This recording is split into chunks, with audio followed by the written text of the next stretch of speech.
Alessandro Cupista, allenatore del Centro Giovani Calciatori, esordio con questa sconfitta di 4-0, forse il punteggio è anche elevato, però il Centro fino in fondo ha cercato di essere in partita.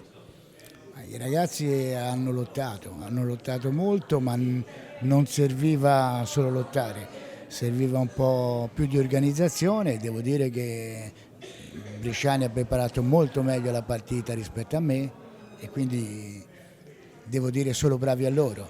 Noi questa partita ci deve servire per capire dove sono gli errori e cercare di migliorarsi.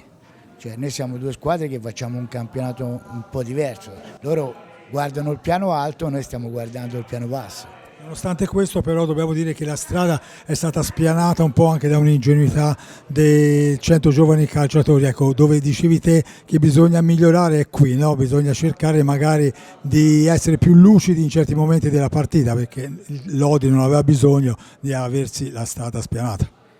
Ma le partite a volte nascono per episodi. Noi abbiamo giocato un po', eravamo in difficoltà, però c'eravamo, nonostante tutto anche quando siamo andati 2-0 abbiamo provato a fare qualcosa, siamo andati anche in porta e abbiamo avuto anche delle opportunità per poter rimettere la partita, però questo è il giochino, chi sbaglia meno, e loro sono stati bravi, cinici, e hanno dimostrato di essere una squadra di alto livello, completi in ogni reparto e soprattutto organizzati benissimo. Il tifo che siete riusciti a riportare al Palabarsacchi, dico, vi ha ripagato perché sembrava che il Centro vincesse, fino in fondo vi hanno incitato, è bello anche questo perché avete ritrovato, ecco, quella forza del sesto uomo come era sempre stato il Palabarsacchi.